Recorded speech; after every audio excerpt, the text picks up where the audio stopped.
Welcome to Sasi media. So இன்னைக்கு நிறைய விஷயங்கள் மாட்டிருக்கு. சிறைக்குள் பார்வதியும் கமிருதனும் உள்ளே என்ன பண்ணாங்க அப்படிங்கிறது இன்னைக்கு வெளியாயிருச்சு அப்படிங்கிறது தான். அதாவது போன வாரம் சிறைக்குள்ள போயிருந்தாங்கல்ல, அப்போ அங்கே உள்ள பலான விஷயங்கள் நிறைய நடந்துடுச்சு. ஸோ அதை நம்ம திவாகர் வெளியில் போட்டு உடச்சிட்டாரு. இந்த வாரம் நம்ம விஜேஎஸ் இதை போட்டு கிளிக்க போகிறாரு.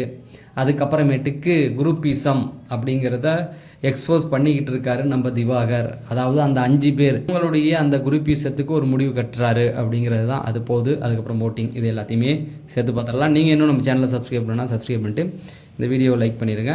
இப்போ வாங்க நம்ம வீடியோக்குள்ளே போகலாம். ஸோ ஓட்டிங் அதில் உங்களுக்கே தெரியும். ஓட்டிங்கில் வந்து முதல்ல நம்ம கடைசியில் இதெல்லாம் பேசுவோம். ஓட்டிங் முதல்ல கொடுத்துட்றேன்.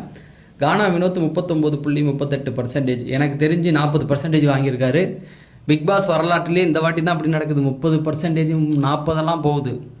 2,28,063 ஓட்டுகள் அப்படின்னாவே இந்த வாட்டி வரவங்கள்லாம் 2 லட்சம் 3 லட்சம்னு வாங்க ஆரம்பிச்சிட்டாங்க. சரி, திவாகர், வியானா இவர் 3 பேருக்குமே, சபரி இவங்க 4 பேருக்குமே 1 லட்சத்தை கடந்து ஓட்டுகள் வருது அப்படின்னா அவங்க 4 பேருமே ஓட்டிங்கில் வந்தால் தான் கண்டுபிடிக்க முடியும் யார் ஃபஸ்ட்டு, செகண்டு, தேர்டு அப்படிங்கிறத.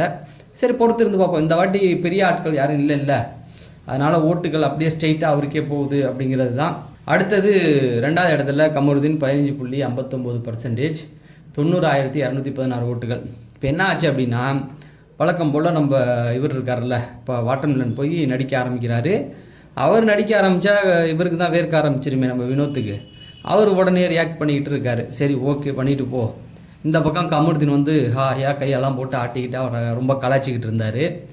உடனே திரும்ப நம்ம வாட்டர்மெலன் என்ன கேட்டார், நீ என்ன பண்ணன்னு எனக்கு தெரிஞ்சு போச்சு, நீ வந்து பொண்ணுங்கள்கிட்ட தப்பாக நடந்துட்டடா, இந்த வாட்டி உன்னை நான் பொழந்து எடுக்கிறேன்டா இருறா அப்படின்ட்டாரு. உடனே அவர் வந்து நான் என்ன பண்ணேன் அப்படின்னு மாதிரி கேட்டார். இவன் சொல்கிறான், நீ அங்கே ஜெயிலில் நீ பண்ணதெல்லாம் எனக்கு தெரிஞ்சு போச்சுடா அப்படின்ற மாதிரி சொல்லிட்டான். நான் ஒன்றும் பண்ணலடா, நீ தாண்டா அயோக்கிய பையன், நீ தாண்டா வந்து கனியையும் இவங்களையும் தப்பாக பேசின ஆள் அப்படிங்கிற மாதிரி சொன்னான். இந்த வாரம் இவர் வந்தார்னா நீ உன்னை அடித்து வெளில அனுப்பிடுவாங்கடா அப்படின்ற மாதிரி சொன்னாங்க. யார்? இவரை, வாட்டர்மெலனும் பார்வதியும் ஒன்றும் பண்ண முடியாது. அவங்க 2 பேர் இல்லைன்னா இன்றைக்கி கொண்டு கண்டன்ட் அவங்க தான். அவங்க இல்லைன்னா என்ன பண்ணுவீங்க? உட்காந்துக்கிட்டு சாப்பிட்டு தூங்கிட்டு உட்காந்துருப்பீங்களா நீங்கள்? நீ நல்லதோ கெட்டதோ கண்டென்ட் அவங்க வழியாக வருது. அவங்க இல்லைன்னா இந்த வாரம் ஃபுல்லாக வேஸ்ட்டு தான். ஓகேவா? 3 வாரம் போயிருக்குன்னா 3 வாரம் கண்டென்ட் அவங்க தான். நீங்கள் எல்லாம் அப்படி ஒன்றும் கிழிச்சிடலாங்க. சரி, அனுப்பிடுவாங்க அப்படிங்கிற மாதிரி அவர் சொல்கிறாரு. சரி சொல்லிட்டு போ அப்படின்னோடனே இவன் பேசினது அவருக்கு உள்ளுக்குள்ளே பக்குன்னு ஆயிடுச்சு. இன்னமும் ஒன்று சொல்லிட்டானே, இது எப்படி தெரிஞ்சது? ஏன்னா பார்வதி இவர்கிட்ட சொன்னது அவருக்கு தெரியாதுல்ல. இது சீக்கிரட்டாக உள்ளே நடந்தது, சீக்கிரட்டாகவே இருக்குது, நமக்கு என்ன கவலை, ஜாலியாக இருப்போமேன்னு இருந்திருக்காரு. பார்வதி இவர்கிட்ட இவன் வெளியில் பேசிட்டான். இதை கேட்ட பார்வதி ஓடி வந்து, அண்ணன் உனக்கு அறிவு இருக்கா, இதெல்லாமா வெளியில் பேசுவ, எதுக்கு பேசுகிற அப்படிங்கிற மாதிரி சொல்லி உடனே கமருதீன் வந்து, நம்ம 2 பேரும் டீசெண்டாக தானே பேசிக்கிட்டோம், அப்படி ஒன்றும் தப்பானதில்லை, விருப்பப்பட்டு தானே அப்படி இப்படிங்கிற மாதிரி. இவனுங்க 2 பேரும் அன்றைக்கி ஓவராக பேசிக்கிட்டு ஒரே ஜெயிலில் போட்டிங்க இல்லை, அதான் வேலையை காமிச்சு விட்டான்னு நினைக்கிறேன்.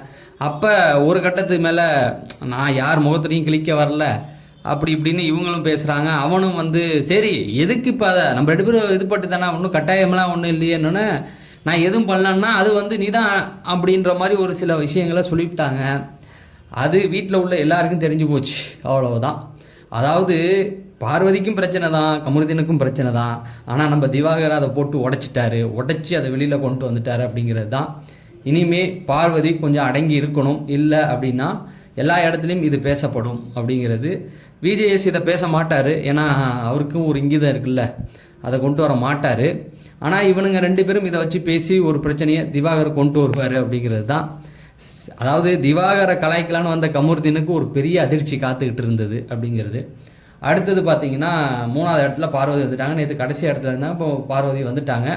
ஸோ பார்வதியை பொறுத்த வரைக்கும் ஏன் அமைதியாக இருக்காங்கன்னா அதான் காரணம். 15.22%, 88,121 ஓட்டுகள். இது என்னத்தை போட்டுக்கிட்டு அதான் ஓட்டில் ஏதாவது ஒரு மாற்றம் வந்திருந்தால் நம்ம பண்ணலாம். மக்கள் எதுவுமே வல்லாத நேரத்தில் அதை போட்டு என்னத்தை காமிக்கிறது? பார்வதி வந்து ஏதோ ஒரு கேஸ் வாங்கிட்டாங்க. அன்றைக்கி ஜெயிலில் ஏதோ சம்திங் மிட் நைட்டில் ஏதோ போயிருக்குது. அது இப்போ வெளியில் தெரிஞ்சிருச்சு. இவங்க ரிவீல் பண்ணனால தான் வெளியில் வந்தது. விஜிஎஸ் பேசின உடனே ஜெயிலில் நீங்கள் குசுன்னார்ல, அதில் இது பயந்துருச்சு, அதுதான் உண்மை. அப்போ ஃபுல்லாக அவங்க பார்த்துருப்பாங்களே பிபி டீம், அதை வச்சு தான் த்ரெட்டர் பண்ணுறாங்கன்னு சொல்லி விலகி வந்து இவங்கிட்ட ஏதோ உளர போய் வாட்டர்மெலன் எல்லாத்தையும் போட்டு உடச்சிட்டாரு. இப்போ ஆல்ரெடி 2 பேருக்குமே கேஸ் தான். இந்த கேஸ் சால்வ் ஆகிற வரைக்கும் 2 பேருமே பார்த்தீங்கன்னா அமைதியாக தான் இருப்பாங்க. அதான் கண்டென்ட் தலைவன் கொடுத்துக்கிட்டு இருக்கான் அப்படிங்கிறது. அடுத்தது பார்த்தீங்கன்னா 60 ரூபா 15.21 88,053. என்னத்தை பேசுகிறது, இதை என்னத்தை பேசுறதுன்னு சொல்கிறது, ஏதாவது சொல்லுங்கள், ஏதாவது பேசுகிறதுக்கு ஏதாவது இருக்குது அதுக்கிட்டலாம். அடுத்தது கலையரசன் 14.6 84,604. சரி ஓகே, 2 பேரில் யாராவது ஒருத்தவங்க போயிட்டு வாங்க, சந்தோஷமாக இருங்க, நம்ம கண்டென்ட்டுக்குள்ளே வந்துடுவோம். இதில் என்ன ஆச்சு அப்படின்னு பார்த்தீங்கன்னா, காலையிலேருந்து குரூப்பிசம் நல்லா தாறுமாற ஆடிக்கிட்டு இருக்குது. அது எங்கேருந்து ஆரம்பிச்சது அப்படின்னா, நேற்று ஒரு எஃப்சிஏ ஒரு வார்த்தை விட்டார்ல, அதை நீங்கள் அமைதியாக அவனை விட்டாவே இந்த வாரம் விஜிஎஸ் போட்டு பிறந்து எடுப்பாடுறா, நீங்கள் பாட்டுக்கு ஏதோ பண்ணுறேன்ட்டு. முதல்ல காலைல என்ன ஆச்சுன்னா, ரம்யா அந்த ஒரு டாஸ்க் மாதிரி போகுது. ரம்யா வந்து தின்னுட்டு தூங்குற யாருன்னா வாட்டர் மில்லன்னு பார்வதினாங்க. ரைட்டா, அது ரொம்ப தப்பான ஒரு விஷயம் இல்லையா. நீ சண்டை போடுறாங்க, ஓயா நெகட்டிவிட்டி ஏதோ ஒன்று இழுத்துருக்கலாம். தின்னுட்டு தூங்குறாங்கன்னா அப்புறம் யார் கண்டென்ட் கொடுக்குறா? இந்த வாரம் 3 வாரமாக யார் கண்டென்ட் கொடுக்குறா? நீ கொடுக்குறியா ரம்யா? நீ வந்து கொடுத்துக்கிட்டு இருக்கியா? உண்மையை சொல்லு. அதுவே தப்பு இல்லையா? அதில் டென்ஷன் ஆகிட்டு நீயே 24 மணி நேரம் தான் தூங்குற அப்படின்னோடனே எல்லா பேரும் முறுக்கிட்டு வரானுங்க. அந்த குரூப்பிசம் எல்லாமே கிளம்பி வரும். என் தங்கச்சிக்கு ஒன்றுன்னா பெரிய ராவண இவர், தங்கச்சிக்கு ஒன்றுன்னா இறங்கி வந்து சண்டை போடுவார். ஏன்டா லூசு தினமா, உனக்கே இங்கே வெளியில் அவ்வளோ ஓட்டு இருக்குது. பார்க்குறவங்களாம் நீ ஏதோ ஆள்கள் செட் பண்ணிட்டு வந்தியான்னு தெரியல. பார்க்குறவங்களாம் அவரை பற்றி பேசுங்க, சபரியை பற்றி. அவன் என்ன பண்ணான்? இதை இப்போ என்னத்தை பேசுறது? என் தங்கச்சிக்கு ஒன்றுன்னா இது ஒரு இதாடாது. குரூப்பிசம் பண்ணுறேன்னு தான் ஓப்பனாக பச்சையாக தெரியுது. ஏதாவது தனியாக சிங்கிளாக நின்று கேம் விளையாடுவோன்னு பார்த்தா நீ குரூப்பில் டூப்பாக நிற்கிற. கமருதீனை விடு, திவாகரை விடு, நம்ம பார்வதி, ஏன் வினோத்து, நம்ம இவன் இருக்கானே பாருங்க தலைவன் துஷார், நேற்று போய் டாஸ்க்கை ஓடி பிடிச்சி விளாண்டுக்கிட்டு இருக்காங்கடா. நீ அது கூட பண்ணலைன்றது தான். சரி, அந்த ஒரு பிரச்சனை போச்சு. அதுக்கப்புறமேட்டுக்கு விக்ரம் வச்சு எல்லாமே அவனை வந்து நாமினேஷனுக்கு கொடுத்து காப்பாற்றி விட்டுக்கிட்டே இருக்காங்க. வெளியில் வர சொல்லுங்கன்றதை போட்டு எக்ஸ்போஸ் பண்ணுற ஒட்டைக்கு எடுக்கிறார். வா வெளியில் வர சொல்லு அவனை. நான் 2 வாரம் பண்ணல, வர சொல்லி. ஏன்டா பயப்படுறீங்க? அப்புறம் என்ன வீட்டுக்குள்ளே வந்து சும்மா இருக்கிறதுக்கு வந்தீங்க நீங்கள்? நாமினேஷனுக்கு பயப்படுறீங்க. குரூப்பில் வச்சு சேவ் பண்ணி என்ன உங்களுக்கு வந்து டைட்டில் கொடுத்துருவாங்கன்னு நினைக்கிறீங்களா? வாய்ப்பே கிடையாது. இது வரைக்கும் போன வாட்டியாவது முத்துக்குமரன் ஒருத்தன் வந்து வாரமே வந்துட்டான், ஓட்டிங்க தூக்கி போட்டாங்க. இந்த வாரம் யாருக்கு போடுவீங்க சொல்லுங்கள்? திவாகர் ஒரு மாதிரி போகுது. அவரை கொண்டு வரலாமா வேணாமான்னு இவனுங்களே சேனல்லே யோசிப்பானுங்க. அப்படியே வந்தால் கூட தட்டி விட்ருவாங்க. தனலட்சுமிலாம் 6வது சீசனில் தட்டி விட்டானுங்க பேரண்ட்ஸ் வரதுக்கு முன்னாடியே. ஏன்னா வெளியில் நிறைய கான்ட்ரவர்சி இருந்தனால அப்படிலாம் கொடுக்கக்கூடாதுன்னு தூக்கி தட்டி விட்டாங்க. வேறு யார்? பார்வதி இப்போ ஒரு கேஸ் வாங்கிட்டு இருக்கு. என்ன ஆச்சுன்னு தெரியல, உள்ளுக்குள்ளே என்ன நடந்ததுன்னு தெரியல, பக்குன்னு இருக்குது கேள்வி கேட்குறதுக்கே. அது அப்போ நீ தெரிஞ்சு தானே அதை பண்ணன்ற மாதிரி ரொம்ப சீரியஸாக ஒரு மாதிரி சீக்கிரட்டாக பேசி திட்டி கோவப்பட்டு நடக்குது. வாழ்க்கையை அழிச்சிட்டான்னுதுங்க. வாழ்க்கையை அழிக்கிற அளவுக்கு அப்படி என்னடா உள்ள நடந்தது அப்படிங்கிற மாதிரி தான் இருக்குது. சரி பார்ப்போம். என்னதான் இருந்தாலும் அது வீடு. கமலஹாசனாக இருந்தால் கொஞ்சம் தட்டி வைப்பார். மகத்தெல்லாம் கொஞ்சம் தட்டி வச்சார் 2வது சீசனில். கேமரா ஓடுது தெரியுமா மகத் அப்படின்லாம் கேட்டார்ல. அந்த மாதிரி இந்த வாரம் என்ன நடக்க போகுதுன்னு தெரியல. இது ஒன்று. ஆக இனிமேல் இந்த விஷயம் வெளில வந்துட்டுனா பார்வதி அடங்கிரும், அது ஒன்றும் பிரச்சனை இல்லை. ஆனால் கமருதீன் வெளியிலேயே வர முடியாது.